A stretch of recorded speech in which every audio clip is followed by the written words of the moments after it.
Hello, my name is Tiara, and I will be educating you on Treaty 6. This treaty was significant because it is considered to be a part of the number of treaties in Canada and also contributed to Canada's history. More specifically, Treaty 6 had many different conditions which had an influence on First Nations and their daily values. Stay tuned on more about Treaty 6. The treaty that I chose was Treaty Number 6. This treaty was signed in August 23, 1969. Here's a photo of Treaty 6, and this photo represents an example of a written agreement, also known as a government's perspective on making agreements. Treaty 6 was signed in Fort Carlton in Saskatchewan. This total area of the treaty stretches from western Alberta through Saskatchewan and into Manitoba. This specific territory includes 50 First Nations, which include Lucky Pine First Nation, Montana First Nation, Enoch Cree Nation, Cold Lake First Nation, and many more. This treaty was signed during the time that the buffalo started to vanish and First Nations were starting to face starvation from the lack of their staple food. There were many groups that were a part of the signing of Treaty 6. These groups were known as the Plain and Wood Cree, the Saulteaux, Nakota, and the Dene. Fun fact about the Cree is that they are the largest group in Canada with over 200,000 members and 135 registered bands. Language barriers were evident in the making of Treaty 6.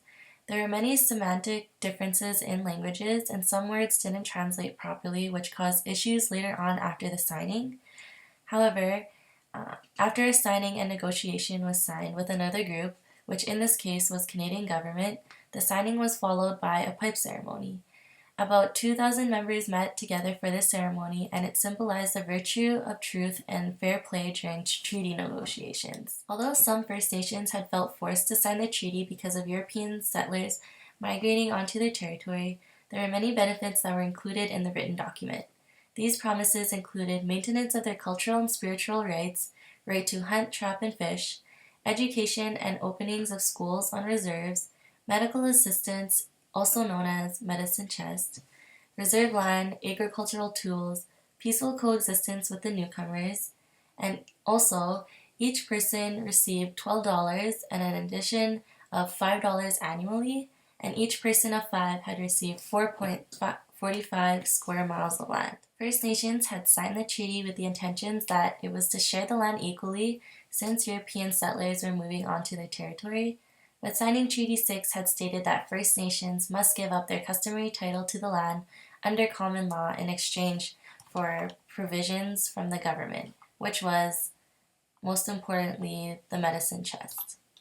Treaty 6 gave First Nations sovereignty by recognizing their rights to the land, provided the protection from famine and healthcare benefits when needed, education, and most importantly, preservation and respect to their culture.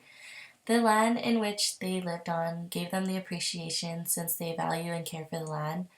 To have them taken away from them strips their identity.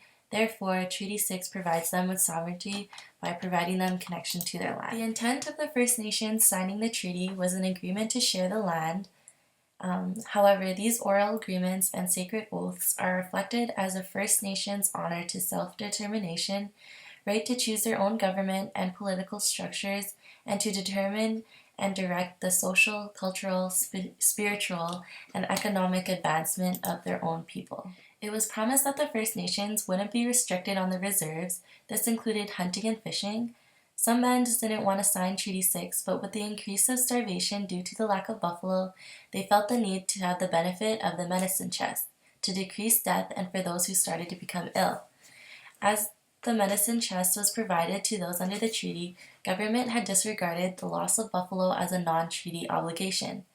Also, the provision of agricultural assistance was done careless, and this led to a lack of implementation, and many bands didn't receive anything like the quality or quantity that was mentioned under the treaty. There are many reasons why treaties are still significant today, but the most important reason as to why they're relevant is because they recognize Aboriginal rights and their title to the land. These treaties that have been signed also signifies somewhat of a step to reconciliation between both government and First Nation groups through peaceful agreements. The signing of the treaties are significant to the history of Canada because they were early diplomatic agreements between Aboriginal and European settlers. in Canada for more than 300 years ago. As these groups made agreements, it had created economic and military alliances, and Canada began to take form. As treaties had built a better relationship between both groups, this led to exert a formative influence on Canada and its further direction.